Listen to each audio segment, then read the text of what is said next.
pessoal, eu sou o Ricardo, esse é o blog Pretexto. O nosso convidado de hoje é jornalista e escritor.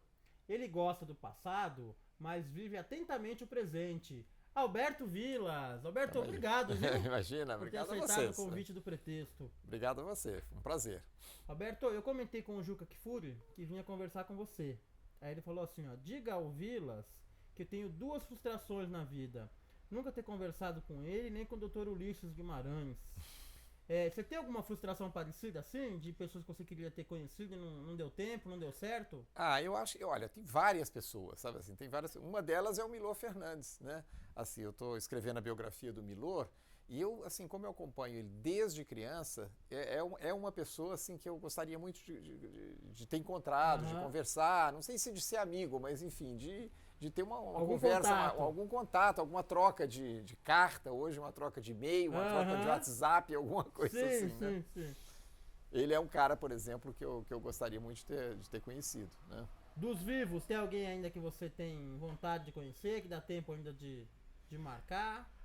Eu acho que tem, assim, ó, tem umas pessoas que eu conheço um pouco, sabe, assim, então, assim, é o caso, assim, do Ricardo Couto, Tá. né, do Audálio Dantas, que são jornalistas que eu encontro, às vezes, numa feira literária ou Aham. numa Bienal de livro, a gente conversa, bate um papo, mas hoje eu acho, assim, que é engraçado, porque eu acho que parece que é cada vez mais difícil, né, você conseguir marcar um encontro. Então eu fico aqui às vezes durante 15 dias tentando marcar um encontro, não porque a pessoa quer, eu quero, mas aí na hora H, dia, vai para a semana que vem. Né? Então ontem, por exemplo, pra você ter uma ideia, eu marquei uma entrevista, uma pessoa que queria me conhecer, a gente ficou 2 horas no telefone. Tá. Falei, gente, que cidade é essa que você tem que marcar um encontro pelo telefone, né? Você fica, vamos conversar É pelo triste, telefone, né? pelo menos, mas é verdade, né? Assim, É assim, né? ainda mais eu que venho assim quer dizer, eu saí de Belo Horizonte muito jovem, mas eu sou de Belo Horizonte, ainda tem aquela lembrança de que você saía para ir no cinema 5 minutos antes, você ia numa festa, você saía 10 minutos.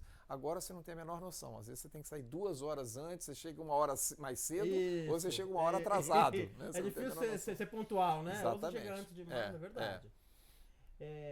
Tem uma frase interessante que diz assim, ó. Quem tem imaginação, mas não tem cultura, possui asas, mas não tem pés. Você foi um dos criadores do Caderno 2. O suplemento cultural, hoje em dia, ele tem mais asas ou tem mais pés?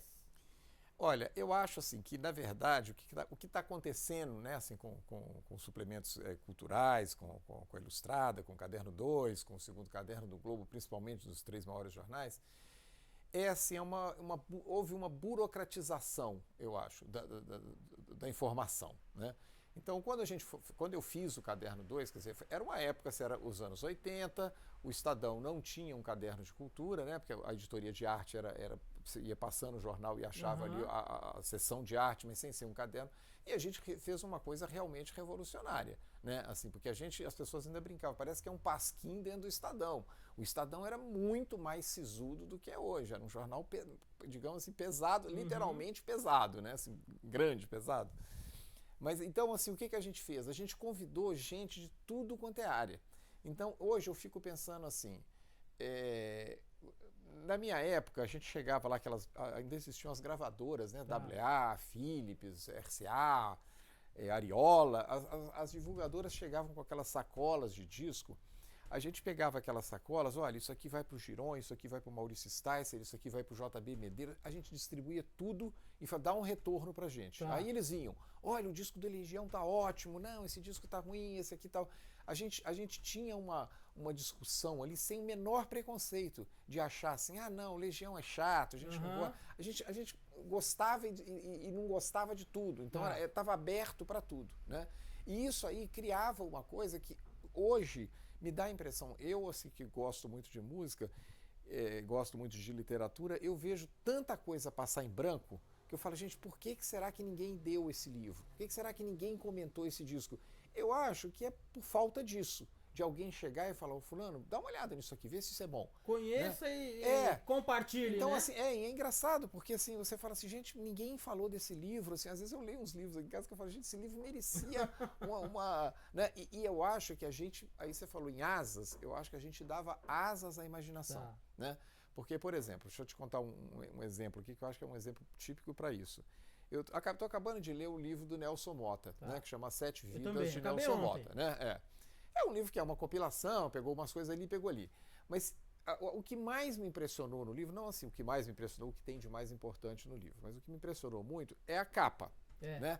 Que é uma foto que eu falo, gente, hoje em dia não existe mais esse tipo de foto em que aparece Zequete, Francis Raime, Tom Jobim, Caetano Veloso, Paulinho da Viola, Braguinha, todo mundo junto no terraço de uma gravadora. E aí ele abre o livro, né, contando a história da mulher do cachorrinho. Né? Aí tem uma mulher lá, uma das pessoas, todo mundo identificável ali. Mas a mulher do cachorrinho, ele identifica lá, a mulher do cachorrinho, que ninguém nunca soube quem era ela. Eu falei assim, gente, isso é capa do Caderno 2 em 1986. Entendeu? Eu ia atrás dessa história, eu ia estampar isso aí, assim, para abrir as duas capas, assim, e sabe assim, procura-se a mulher do cachorrinho, que eu acho que falta isso hoje. As pessoas pegam o livro, faz uma resenha pequenininha, o Globo, que como ele trabalha lá, faz uma resenha um pouco maior, e fala que o livro é assim, assado, mas eu acho que a história, quer dizer, além de falar do livro, essa história da mulher do cachorrinho, merecia um destaque, porque é uma coisa curiosa que eu acho que aí que eles estão perdendo o leitor, por isso que eu adoraria ler uma matéria dessa. Gente, que história é essa da mulher do cachorrinho? Isso só para te dar um exemplo assim, da asa, né? Que a gente dava muita asa à imaginação, né? Tanto no jornalismo impresso quanto na televisão. Eu fiz um jornal do SBT nos anos 90, que era uma coisa assim... Por que a Globo me chamou? Porque o Jornal do SBT, quando entrava junto com o Jornal da Globo, a gente batia o Jornal da Globo. Porque ele era um jornal completamente, assim, imaginativo. Me lembro disso, né? É sensacional. Imaginativo. Eu me penso hoje que telejornal teria coragem, por exemplo. Eu me lembro na época do escândalo dos anões do orçamento. A gente fez uma matéria inteira cujo conteúdo era correto, né? O off era tudo que tinha acontecido. Mas a gente cobriu com a imagem dos anões da Branca de Neve. Entendi. Entendeu? Então aquilo ali, as pessoas que viam aquilo e via outros, assim, não, isso aí não é um jornal sério. E era um jornal sério, mas era muito criativo. Eu acho que está faltando criatividade. Né? Eu me lembro nessa época, era depois do Jô, né? Jornal, né? Eu me lembro. E aí teve alguma denúncia do Maluf. E a manchete pro bloco seguinte, onde ia ser explicada, era uma lufada de escândalo. Espetacular, não, né? E a gente tinha uma liberdade de texto. Né? Eu me lembro um jogo, era Palmeiras e Vasco, que o Vasco em protesto não apareceu para jogar. Né?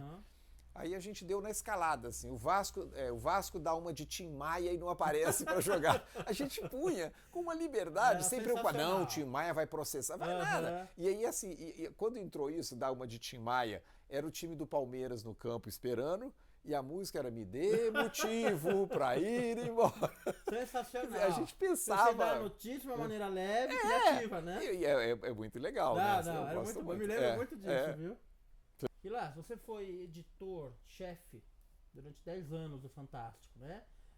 O que faz um editor-chefe do Fantástico? Essa história de eu ter ido para o Fantástico, eu entrei na Globo, eu comecei no Jornal da Globo, depois eu passei para o Jornal Hoje, né? Assim, eu fazia o Jornal Hoje no Rio, depois que ele veio para cá eu vim também com o jornal.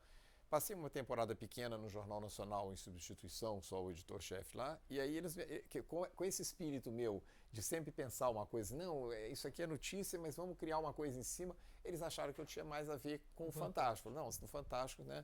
Aí, quando eu fui para o Fantástico, eu acostumado, né? Assim, porque eu passei quase que a década de 70 toda fora do Brasil. Aí, quando eu voltei, eu já caí no Estadão, que eu fiquei 7 anos, e no Jornal Diário. Né? Aí fui para Bandeirantes, fazer o Jornal de Vanguarda, fui para o SBT. Então era aquela coisa de fechamento todo dia, aquela correria. Por mais, né, que você queira dar uma relaxada, você só relaxava quando subia os créditos finais. Né? Então, quando eu falo assim, você vai para o Fantástico, eu achei que era assim, que maravilha, uma vez por semana eu vou fazer um programa. Eu achava assim, imagina, eu fecho um jornal todo dia, eu vou fechar um por semana. Eu achava assim, vamos baixar meu salário, porque... E é uma loucura, porque era um sofrimento, assim, porque primeiro, assim, eu até brincava lá, eu falava assim, o ideal pra gente é acontecer uma coisa assim no sábado à noite depois do Jornal Nacional. Porque a gente tinha uma ideia, né? Na terça-feira que a gente eles ainda fazem, né? A reunião de pauta. Aí pegava tudo que está acontecendo. Claro que não é um resumo do que está... vamos pegar o Petrolão, vamos pegar... Não era isso, né? A gente tinha que ter uma ideia boa para... Se teve um crime, ou se teve uma coisa, vamos entrevistar o fulano. Então a gente tinha a ideia na terça-feira e a gente, no início, eu esquecia que até chegar o domingo, iam ser 5 Jornal Nacional, 5 Jornal da Globo, 5 Jornal Hoje, 5 Bom Dia Brasil. Né? Aí na quarta-feira a ideia genial que a gente teve foi embora. Na quinta, mais 3. Quando você correu o risco de chegar no sábado e não ter programa. Porque, nós vamos entrevistar o fulano, o Jornal Nacional entrevistou, o Jornal da Globo entrevistou. Então, a gente passava a semana inteira numa agonia de ter que ter uma coisa mais criativa do que pegar o fato e transformar aquilo numa coisa criativa. Puxa vida, é um exercício. Então era um exercício assim, e a gente ficava assim, enlouquecido, mas ao mesmo tempo, quando eu falava assim, podia acontecer uma coisa sábado à noite, as pessoas esperam do Fantástico muito mais do que porque o sábado à noite ninguém deu ainda, a gente vai dar. Mas aí eles esperam uma coisa diferente, uma coisa, não é o noticiário do Jornal Nacional, Hard News, assim, aconteceu isso e né, as pessoas, se alguém morresse domingo à noite, né, como foi o caso da Lady Di, por exemplo, que morreu no sábado depois do Jornal Nacional. O que o pessoal espera do Fantástico no domingo? Não uma notícia. Uma notícia, um correspondente lá falando que ela morreu. Tem que fazer uma coisa. Aí a gente tinha pouco tempo para fazer uma coisa. O cara fala assim, você tem um dia para fazer uma revista semanal. Né? Então foi difícil. Mas aí assim, mas eu gostei muito. Acho que a experiência do Fantástico é muito legal.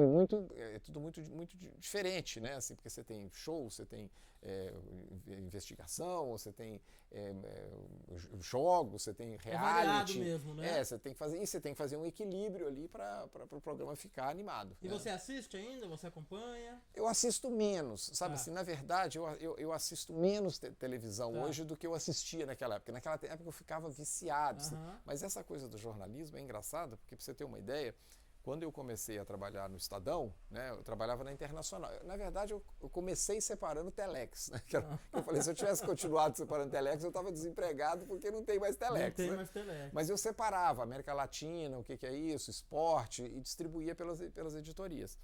Aí, assim, essa coisa de estar num jornal diário, né, eu me perdi um pouco, assim.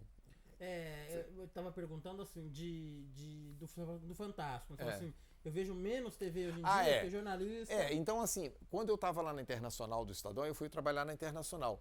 Eu ficava aqui numa preocupação, assim, quando ia ter uma eleição no Peru, por exemplo, não era uma época de internet, que você entrava lá no UOL, entrava coisa e ficava sabendo. Você tinha que saber, era um rádio que dava, ou a televisão, você não tinha muito recurso. Eu ficava enlouquecido, quem será que está ganhando a eleição no Peru? Eu percebia que não tinha ninguém interessado por ninguém, nem sabia que tinha eleição. Aí eu me entusiasmava tanto, nossa, vai ter isso na Nicarágua, a Guerra das Malvinas, que eu peguei o auge, aquilo eu acordava de manhã, corria para saber o que estava acontecendo nas Malvinas. E na televisão é assim também. Você tá ligado no Fantástico, você quer saber o que o Domingo Espetacular deu, o que os outros deram, será que já deram entrevista? Aí você chama, eu vejo uma chamada, será que é a nossa matéria?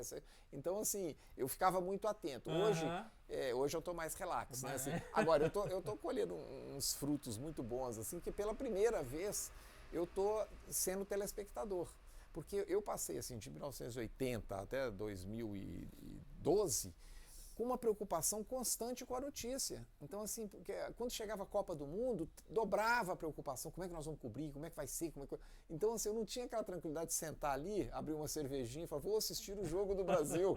Eu nunca fazia, eu assistia na TV, fechando o jornal. Sempre foi assim, né? Então, assim, fala assim, morreu o Papa, eu nunca falo, nossa, eu quero ver hoje o Jornal Nacional, eu tinha que sair correndo para a televisão, o que a gente vai fazer, o correspondente já está indo para lá, como é que o que nós vamos fazer, onde é que a gente tem imagem, vamos mandar alguém para a Polônia, que o João Paulo II morreu, então era uma coisa assim que eu ficava preocupado o tempo inteiro. E hoje, parece que como eu relaxei, eu falo, não tenho essa obrigação, né, de domingo, você está assistindo o Fantástico, ver o que eles estão dando, assim, mas de vez em quando eu assisto, assim, eu acho que eu acabo assistindo, né? Claro, assim. Claro. Vilas, você deixou o Fantástico para ser diretor de jornalismo do SBT. E acabou ficando 7 meses apenas, porque o seu contrato era maior, né? 5 anos, você acabou 2 anos. 2 anos, 2 né? anos, acabou ficando 7 meses. Por que essa duração tão curta? Eu acho que o SBT, ele não tem paciência, né? Eu cheguei lá, eu peguei um jornal dando um ibope muito baixo. Quando eles me chamaram, Eu achei que era um desafio, porque eu já tinha trabalhado no SBT, eu achei que era um desafio reerguer o departamento de jornalismo, né? Porque, assim, realmente eu sentia, não sei se é porque também eu estava mais de uma década na Globo, eu percebia que aconteceu alguma coisa, aconteceu um acidente, aconteceu uma coisa, todo mundo corria, liga aí na Globo, liga na Globo News ou na Globo, ninguém falava, liga no SBT para a gente ver o que está acontecendo em lugar nenhum de São Paulo, nem do Brasil, nem do mundo. Não existia isso. E eu queria que isso acontecesse. Falei, a gente vai ter que fazer isso. Então, eu acho assim, aí eu fui para lá, eu encontrei lá, assim, telejornais que eram, assim, não cópia no sentido de estão copiando, mas era, assim, era um jornal nacional de quinta categoria. Sem querer menosprezar a equipe que estava lá, mas era uma coisa feita nos moldes do Jornal Nacional, sem estrutura nenhuma. Né? Sem os recursos da Globo. Então, assim, é o que eu te falei, morreu o Papa, não pensa que não, já está indo já tem 3 caras lá, já está todo mundo... Não era, tinha que pensar o que nós vamos fazer. Né? Aí como que você vai concorrer com a Globo? Né? Na hora de você ver a grande cobertura das Torres Gêmeas, você vai ligar em quem? Você vai ligar no SBT? Você vai ligar na Globo para ver, porque sabe que tem estrutura, está lá, né? Tem as imagens de arquivo. Então, eu achei que eu tinha que fazer um jornalismo alternativo. Não alternativo no sentido de underground, mas tinha que fazer uma coisa diferente. E a gente começou a fazer. O jornal começou a subir. Mas aí, eu acho que houve uma guerra ali meio interna, né? Estou sendo bem sincero, uma guerra meio interna, até entre os diretores ali e entre as praças. Porque a praça estava tão acostumada, vou te citar um exemplo aqui, que eu acho que exemplifica bem isso aí. Quando eu cheguei lá, teve o Salão do Automóvel. Aí, assim, a pauta funcionava assim, o Salão do Automóvel, o fulano vai fazer a matéria. O fulano pegava lá o bloquinho dele, saía com a equipe, chegava no Salão do Automóvel e fazia a matéria da cabeça dele, que era o quê? Correta. Vou mostrar, esse aqui é o lançamento, os carros, os modelos, as cores e tal, entrevistava um, entrevistava outro. Aí, a matéria do Jornal Nacional era sempre melhor. Eu sempre achava que era melhor. Aí, por exemplo, no caso do Salão do Automóvel, a gente teve uma ideia assim, vamos pegar o repórter e vamos mostrar que ele demorou 2 horas engarrafado para chegar no Salão do Automóvel. Legal. Porque a gente vai mostrar as coisas lá também, mas você vai mostrar, olha, a gente está indo para o Salão do Automóvel, e aquela quantidade de automóvel no meio da rua, e tudo parado para ir no Salão do Automóvel. Legal. Então, era uma ideia de pauta. Então, isso aí assustou um pouco as pessoas, porque as pessoas estavam tão... E as praças, né, as filiadas, eram assim, mandavam uma matéria, vai ter uma exposição de gado aqui em Uberaba. Aí mandava aquela materinha, normal, repórter, essa exposição... Que você já viu igual 200 vezes. E assim, até mais pobre, que eu chamo de pobre, assim, no sentido de a imagem um pouco pior, não tem aquele padrão, aquela qualidade, né, assim... Aí o que acontecia? As praças começaram a reclamar, porque esse tipo de matéria, não é que a gente, não, isso aí a gente não dá mais, isso é ruim, não. Eles mandavam a sugestão, nós vamos fazer a feira do gado em Uberaba. Eu falo, o que vocês vão fazer? Vamos pensar uma coisa legal para a gente fazer? Né? Aí eles achavam que, sabe, a gente está tão acostumado a mandar a repórter fulana lá, que vai fazer uma materinha normal, por que nós vamos ficar... Isso aí criou um grande conflito. Criou um grande conflito, assim, porque, sabe assim... Você põe uma empregada nova em casa, que está acostumada a fazer o arroz, o feijão, a verdura, o bife. Se você chegar e falar, vamos misturar esse arroz aqui, vamos dar uma incrementada, a empregada ou ela entra de cabeça e fala, que legal, estou aprendendo a cozinhar, ou ela fala, não, vou embora, porque o que eu faço é arroz com feijão. Vou fazer o que eu sempre fiz. Exatamente. Entendi. Às vezes eu gosto de dar uns exemplos, mas eu acho que as pessoas entendem. Não, ficou claríssimo, claríssimo. Vila, você tem uma sessão de crônicas no site da revista Carta Capital. Muito divertido, você conta histórias bacanas e tal. Só que eu selecionei uma que não é do perfil das suas crônicas. É uma crônica que fala mais sobre jornalismo. Eu vou ler um trecho, bom? Diz assim, ó. Você falando. O que me deixa angustiado hoje em dia é que toda manhã, quando eu vou ler os sites, os blogs ou pego os jornais, saio driblando nomes como se fosse um Garrincha nos campos da Suécia 58. Vivo pulando nomes, tentando me livrar deles. Aqueles que não quero ler de jeito nenhum. Aí você cita alguns. Rodrigo Constantino, Guilherme Fiuza, Marco Antônio Villa, Luiz Felipe Pondé, Reinaldo Azevedo, o Merval, o Jabor, o Nunes, o Madureira, o Lobão, o Mota, por exemplo. Escreveu isso? A minha pergunta, você evita ler esses nomes porque eles pensam diferente de você? Assim, pode parecer que né? Fala assim, um cara de esquerda tem um pensamento mais para a esquerda, não quer ler essas pessoas. Mas eu acho, assim, que o que estava me irritando muito é não o jeito deles escreverem, mas a impressão que eu tinha é que eles assim, olha, você vai ser contratado para falar mal do Partido dos Trabalhadores. Então era uma obsessão tamanha, né? Assim, então você pega o Globo, por exemplo, vem numa campanha, assim, parecendo que o impeachment vai ser votado semana que vem. Já estão falando assim, não, o Michel Temer vai assumir. Então, assim, essas pessoas, eu acho que não é assim, quer dizer, elas pensam completamente diferente de mim, mas eu acho que elas passam uma informação, né? Assim, que é uma coisa que contaminou as redes sociais, né? Então, quando você vai numa manifestação que a pessoa fala assim, vai para Cuba.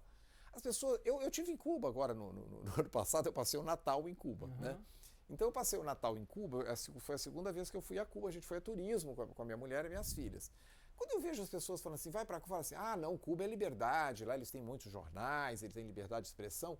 Longe disso, né? Assim, eu acho que não é uma questão de achar assim, não, eles estão falando que lá não tem liberdade, mas tem. Mas eles não conhecem as pessoas que, quando falam, isso aqui vai virar uma Venezuela, não sabem nem onde é a Venezuela. Entendi. Não que o Reinaldo Azevedo não saiba, ou que o Marco Antônio Villa não saiba, mas eles têm uma obsessão, assim, contra os mais médicos, contra tudo, assim, aquele velho slogan, né? Ai, governo, sou contra, né? Então, isso aí começou a me irritar muito. De que eu falo assim, gente, por que eu vou ficar lendo essas pessoas, né? Assim, eu conheço o trabalho, por exemplo, dos mais médicos, e a gente tem conhecidos, assim, a manicure da minha mulher, a empregada que trabalha aqui em casa, que de Pernambuco, ela fala assim, lá, meu pai está sendo beneficiado, a minha mãe agora está sendo tratada. Então, essas pessoas parecem que não têm conhecimento disso, acham que é uma picaretagem, que esses caras são comunistas, que vieram para aqui. E aí, o que é o projeto, o programa Mais Médicos?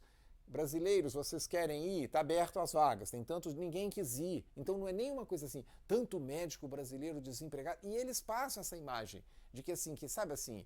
Então, a gente chegou ao cúmulo do absurdo, essa semana até postei uma coisa no Facebook, que alguém comentou lá sobre a morte do Tomás Bastos, médico cubano deu nisso. Aí você fica pensando, assim, se ele tivesse ido no SUS, tivesse sido tratado por um médico cubano, o médico cubano fez um erro médico e ele morreu, nem assim, no caso de um Tomás Bastos, você não vai falar, foi tratado por um médico cubano, por isso que ele morreu. Porque a gente tem casos de morte no Einstein, no Sírio. Né? Assim, então não é uma questão de que, médico cubano, o cara morreu. Mas é uma coisa tão gratuita que eu acho que isso aí entrou na cabeça de muita gente graças a esses colunistas. Entendi. De tanto falar assim, Cuba, que as pessoas começaram a falar com gente. Tem gente achando que Cuba vai invadir o Brasil. Quando a pessoa chega lá em Havana e que vê aquele país pobrezinho, todo mundo lá, assim, a gente encontrou com pessoas na rua lá, por exemplo, que eu via a gente falando português. Vocês são brasileiros? Nossa, minha filha está morando em Manaus, ela é médica. O cara começava até a explicar pra gente. Lá tem um programa do governo com os médicos, com coisa que a gente não soubesse. Mas então, a história é outra, não é que é uma maravilha, é o país das maravilhas. Mas as pessoas lá, o pai da médica, estava feliz dela estar aqui trabalhando, nós estamos ajudando os irmãos brasileiros. Quer dizer, é outra visão, não é uma coisa assim, esses comunistas que vieram para aqui, não sabem nada e estão aí encheridos, aí matando gente porque não são médicos, né? Assim. Ô Vilas, desses que pensam diferente de você, quais que você não dribla? Ainda que pense diferente de você, que fala, não, esse vale a pena ler mesmo divergindo. Na verdade, assim, quando eu falo assim, eu driblo, não, esse aqui eu acho assim, olha, o Reinaldo, por exemplo, eu não leio. Eu evito ler, né? O Augusto Nunes eu tenho evitado ler, porque é uma linguagem, não assim, eu gosto do Augusto Nunes, já até trabalhei com ele, mas ele tá com uma linguagem muito chula. Então é uma coisa assim meio, sabe, assim, parece assim que sabe assim, não sei se ele usa exatamente esse termo, mas assim, o Lula é um bêbado, sabe assim, eu acho assim um desrespeito, eu acho né, que um presidente da República, você não vai falar, é um poste. Quem é a gente? Qual é o jornalista que tem autoridade para falar essa coisa? Eu acabo lendo uma coisa aqui e outra coisa ali, entendeu? Então, não é assim, é uma coisa, eu até exagerei um pouco, assim, mas tem uns que eu não leio de jeito nenhum. Né? O Merval eu deixei de ler, por exemplo. Né? Merval Pereira eu deixei de ler. Assim, eu não vou ler achando que ele vai me passar alguma informação, não, ele está me dando uma informação aqui, outra ali. Tem uns que são, né, assim, o Noblar, por exemplo, escreve coisas que não me agradam muito, mas eu leio o Noblar, por exemplo. Eu leio o Noblar, entendeu? Eu acho ele importante, assim, né? Assim. Alberto Vilas, você tem escrito livros que têm feito muito sucesso, livros em geral resgatando memórias, né? Eu trouxe alguns aqui, mas O Mundo Acabou, que é espetacular, né? Depois eu fiz a final que viemos fazer em Paris, que é a minha experiência em Paris, um pouco também misturado ali de saudade, de coisa. Depois eu fiz o Admirável Mundo Velho, que é muito, que eu gosto muito, que são frases, e que eu tive a ideia de fazer o livro a partir. Eu estava lendo um diário da Maria Julieta, a filha do Carlos Drummond. Ela escreveu um diário quando ela era adolescente. Aí ela escreveu assim, teve uma frase lá, quando eu bati o olho, eu comecei a olhar e falei, gente, isso aqui, eu comecei a pensar em umas frases que não existem mais. Então ela falou assim, eu fui com o papai ver o filme e achei o filme um abacaxi. Tá. Aí ninguém mais hoje fala, você gostou do filme? Achei um abacaxi. Não fala, ninguém fala, eu achei ruim, não, esse filme não vale a pena. Ninguém fala abacaxi. Aí eu comecei a anotar frases, né? E aí eu comecei a perceber coisas que mudaram de nome, né? Em Belo Horizonte, por exemplo, a gente falava assim, chama assistência, não falava chama ambulância. Né? Fulano tá filho, chama assistência. E por aí vai, são várias frases que eu começo a anotar achando que vai dar uma crônica quando eu vejo dar um livro, né? Não, são deliciosos os livros. Aí eu fiz onde foi parar nosso tempo, que é uma coisa que eu questiono muito, né? Assim, aquela coisa assim de... Sacada é boa, sua. Não, pois é, porque assim, tudo feito pra gente ganhar tempo, né? Assim, tudo é feito pra gente, não, tudo está sendo inventado pra gente, não, agora facilitou, não, você ainda vai no supermercado, eu faço tudo pela internet, você vai no banco, não, eu pago tudo pela internet. E o que é feito com o tempo que sobra? Pois é, aí você pega o exemplo da fralda, por exemplo, que pra mim é um caso típico, a mulher tirava a fralda do bebê, lavava a fralda, punha pra secar, passava a fralda, agora abre o pacote e põe uma descartável, você gastava 20 minutos lavando fralda, e cadê os 20 minutos? Não, olha, a ideia é ótima. E você fez um que é o meu preferido, que é o pequeno dicionário da língua morta. Da língua morta. Eu até selecionei umas palavras aqui. Eu tenho 38 anos. Então algumas palavras aqui eu não falei, mas eu ouvi muito. E eu trouxe pra gente comentar algumas, que eu me lembro assim da minha mãe falando. Algumas ela fala ainda, meu pai falava. Só fazendo um parênteses aí, eu acho engraçado que esse livro, quer dizer, na verdade os meus livros, assim, eles são teste de idade, né? Porque a pessoa que fala, nossa, eu lembro disso tudo, é porque tem mais de 60 anos. Aí a pessoa de 20 fala, não lembro de nada disso, mas um de 40 fala, não, tem alguma coisa aqui que eu lembro, então é mais ou menos isso. Antes de entrar nas palavras, é uma questão, vou ser indiscreto agora, até um pouco indelicado com você. Qual a sua idade, Vilas? Eu tenho 64 anos. Vilas, você é irritantemente conservado. Eu acho que o meu segredo... Você parece mais novo que eu. O meu segredo é não ter cabelo branco. Ajuda, porque né? o meu pai tinha 72 anos e tinha cabelo preto, entendeu? Então as pessoas acham que eu pinto. Eu falei, eu acho que eu vou pintar de branco pra aparecer. Irritantemente conservado, viu? Olha, pequeno dicionário brasileiro da língua morta, palavras que sumiram do mapa. É sensacional a ideia. Eu selecionei algumas aqui. Abafar. As palavras abafar antigamente, no sentido de... Fazer sucesso. né? No fulano tá abafando, né? Eu lembro da minha mãe falando, nossa, você com essa lancheira você vai abafar na escola, né? Hoje não é mais. Hoje ninguém fala mais, né? Fala. O cara que fala isso, fala, esse cara tem 70 anos de idade, né? Assim. Eu ouvi muito. Outra, me lembro da minha mãe chegando, trabalhando... Quando ela chegava cansada, ela falava, nossa, eu tô estrupiada hoje. Ninguém mais fala isso, né? Estrupiada. Meu pai falava muito, tô um bagaço. Né? Nossa, eu tô um bagaço. Estrupiada assim. É isso, é muito cansado, né? Uma coisa, eu tô estrupiado. Nossa, eu tô assim, né? Meu pai deixava, eu tô estrupiado. Ele ainda brincava assim, deixa eu tirar os arreios. Ele tirava o cinto, tirava o suspensório. Estrupiado. Outra, isso minha mãe ainda fala hoje. Ela tá passando reclame. O Faustão brinca muito com isso, né? Fala, o Faustão brinca. Vamos lá, depois dos reclames, né? Os reclames. Comercial, né? É comercial. Assim, tem um programa, não sei se passa, mas passava no Multishow sobre propaganda, chamava Reclame. Né? Mas ninguém fala mais. Ninguém mais fala, né? Assim, fala mais. Tantã. Não, e o tantã é engraçado porque, assim, na verdade o tantã é o caduco, né? E que ninguém falava que fulano... Às vezes a mulher começava a repetir, não lembrava de uma coisa, fulano tá caduca, né? Ninguém falava que era Alzheimer. Não. Né? É igual o Down, né? O filho Down. Hoje, falar nasceu um filho dele, o filho é Down, era mongoloide. Né? Então são umas palavras... Que é um absurdo aos nossos ouvidos hoje. Você fala, mas na época não tinha carga negativa nenhuma, né? Fulano tá meio tantã. Você pensa bem, não, fulano não tava meio tantã, fulano tava com princípio de Alzheimer, era Alzheimer. Hoje trata-se assim como Alzheimer, é verdade. Coisa, né, Alberto? Como muda, né? Mas nessa época, né, o politicamente correto era uma coisa assim, você imagina, era uma época em que fizeram uma música que falava assim, nega do cabelo duro, qual é o pente que te penteia? Sabe, você imagina uma música dessa hoje, o cara ia preso, o compositor ia preso. Não nega a mulata. O teu cabelo não nega, né? Assim, não pensa bem, as pessoas falam... Como a cor não pega, isso aí... Não, e as pessoas falam, fulano tem cabelo ruim. Né? Não, o cabelo dele é cabelo ruim. Cabelo ruim como que existe o bom do branco e o ruim do negro? É uma o Silvio coisa Santos fez uma absurda. brincadeira esses Eu dias, vi, né? Você viu isso, né? Com uma garota lá e a repercussão foi terrível pra ele, né? Minha mãe fala ordenado, minha mãe não recebe salário, recebe ordenado. Ordenado, assim, ordenado. Assim, e o engraçado, porque assim, que hoje depositam o seu salário no banco, às vezes, hoje você é capaz de viver sem pegar no dinheiro o mês inteiro. Você paga tudo com cartão, você paga ali, você não precisa de um trocado para comprar o pão, talvez. Né? E o meu pai saía todo dia primeiro, ele pegava o ordenado dele e ia para casa, levava o ordenado para casa, não deixava no banco não, né? Assim. Lambisgoia! Meu pai falava demais. Assim, aquela menina é uma lambisgoia. Eu só sempre pensar assim, qual a palavra que substitui? Eu pensei piriguete. Não é? É meio piriguete, mas assim, piriguete é mulher, né? Lambisgoia, não era só uma mulher. Eu não sabia. Né? Esse cara é uma lambisgoia. Falava tanto para homem, quer dizer, era um pirigueto e uma piriguete. Né? Assim. É que eu só mas ouvi era mais ou menos relacionado à mulher, então eu associei com piriguete. Não, Lambisgoia. Lambisgoia. De onde vem isso? Esse eu lembro da minha avó falando. Fulano é bocó. Bocó, né? É bobo, né? É bobo. Mas nem bobo você não usa muito. Não usa mais bobo, fulano né? é muito bobo. Né? Assim, porque antigamente falava, fulano é bobo. Sumiu. E ainda tinha a pessoa que tinha um retardo mental que falava, fulano é abobado. Abobado. Você imagina você falar assim, o filho dela é abobado.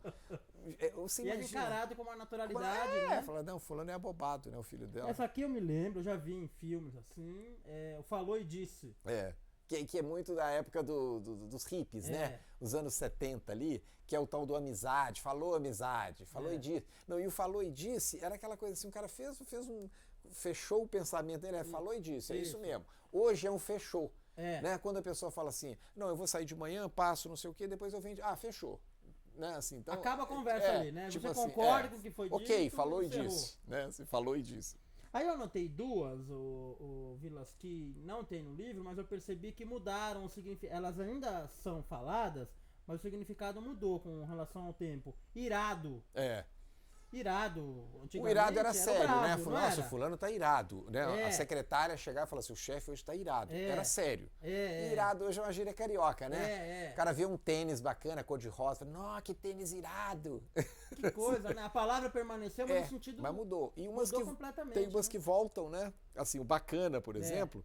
As minhas filhas usam muito, elas achavam que era uma palavra nova. Eu falei, não, eu usava isso nos anos 60. Não, olha que bacana esse carro. O cara comprou um carro super bacana, né? Assim, bacana voltou com tudo. Tem até uma música do Caetano, super bacana, né? Assim, que era o bacana, né? E as que mudam de nome também, que você vê assim, o raio-x, né? Que era, as pessoas falavam abreografia. Abreografia, eu não sabia disso. Abreografia por causa do cara que inventou o aparelho, chamava, não sei o que, Abreu. Acho que é Manuel Abreu. Né? Então chama abreografia. Aí virou chapa do pulmão. A minha mãe fala chapa. Preciso fazer uma chapa do pulmão. Né? E depois agora virou raio-x. Assim. Outra coisa que a minha mãe fala, e a gente corrige ela, quando ela fala, por exemplo, de uma moça que não quer trabalhar, não gosta de trabalhar, ela fala vagabunda. A gente explicou pra ela, já que hoje vagabunda... vagaba. É o outro sentido, é uma menina fácil demais, né? E as pessoas falavam com a maior naturalidade. Não vou contar do fulano, é muito vagabunda. Era só preguiçoso. Era malandra.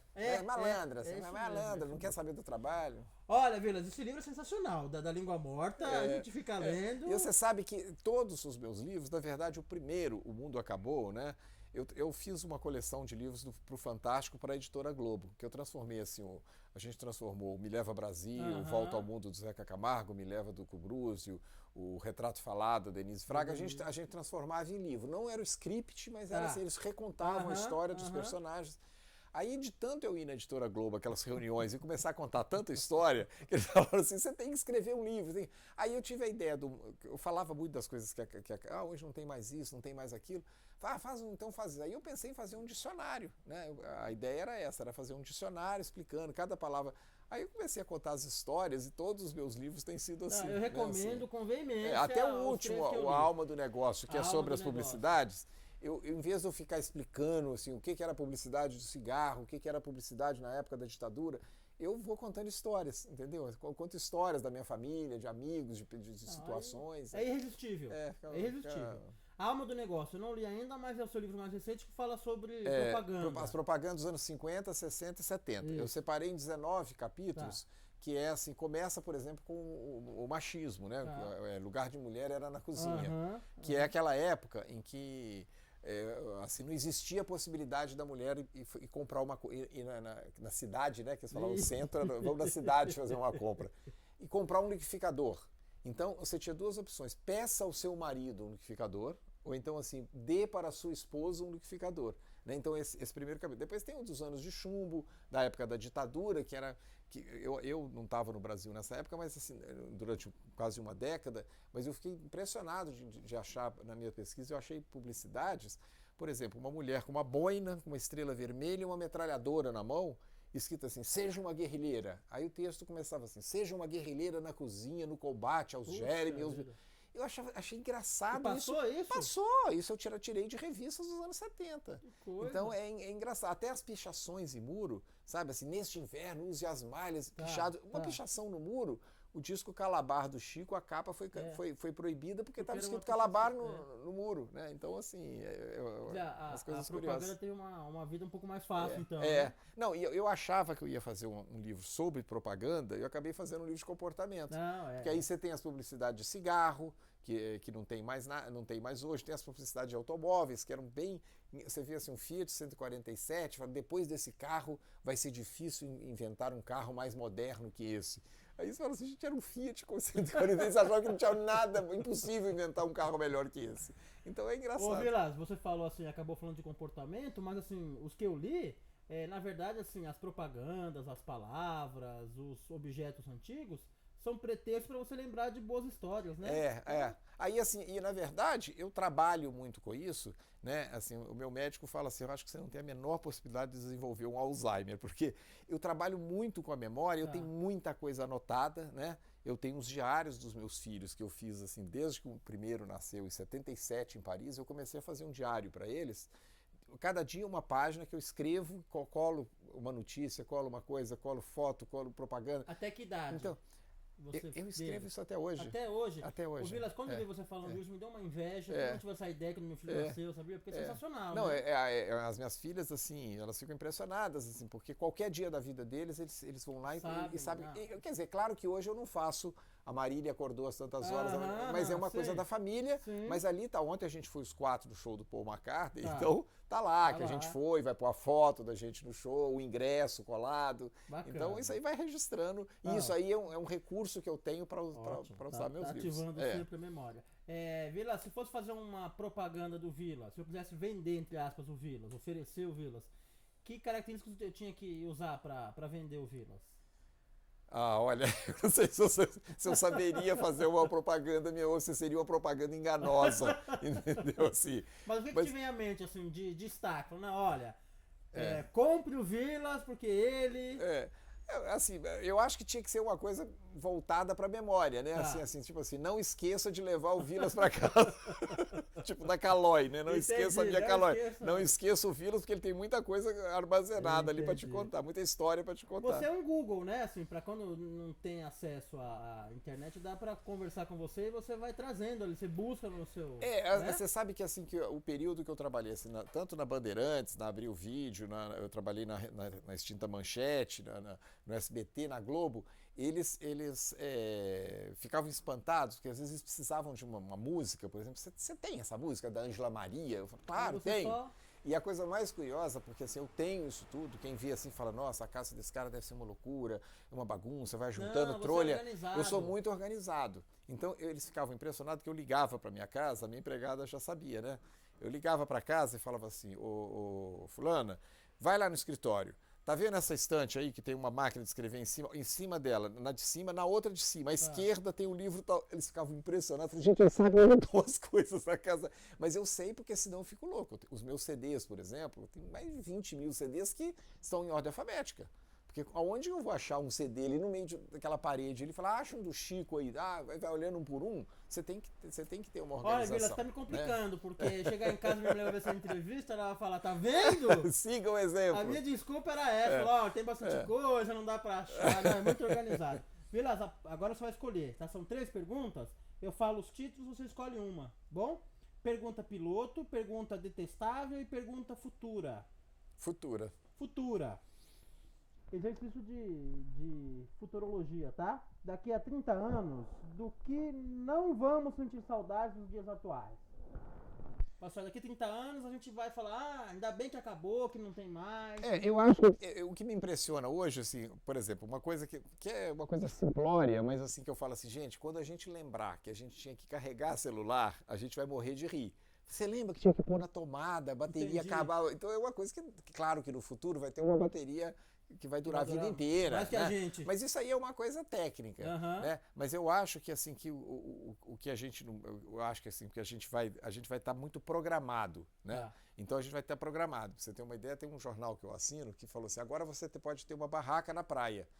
Aí eu achei que era assim, chegar lá, falar, eu sou assinante do Globo, né? Não, você tem que ligar com antecedência, agendar, tirar uma senha, que eu falei, meu Deus, eu era criança, eu ia para o Rio de Janeiro, para a praia, a gente pegava a barraca, a cadeira e ia para a praia. Eu nunca ficava, calma, uma hora antes você tem que programar. Isso aí eu acho que a gente vai viciar um pouco a isso, porque a gente já, você vê assim, a gente já hoje, né, a gente já vai logo assim, me manda uma mensagem, me manda uma coisa, as pessoas não são muito mais assim, vai lá em casa tomar um café. Né, fala, mas fica por isso mesmo. Mas a hora que fala, me manda um e-mail, tá aqui meu e-mail, é o meio mais fácil que você. Então acho que a gente vai estar muito programado para mandar mensagem, para fazer, para responder, sabe assim? Então vamos jantar fora, mas não precisamos encontrar não, a gente janta, você janta na sua casa, eu janto na minha, entendeu? Vai se conversando, entendi. Vila, você falou que está escrevendo uma biografia do Milor, como é que tá? Já está terminando? Assim, já acabou, é uma encomenda, ele vai sair só em e-book, né, assim, da editora Galáxia, e eles querem que eu faça uma biografia do Milor diferente das biografias, assim, desses calhamaços, agora acabou de sair a do Prestes, a da Carmen Miranda, do Rui Castro, a do Paulo Coelho, do Fernando Moraes, que são biografias maravilhosas.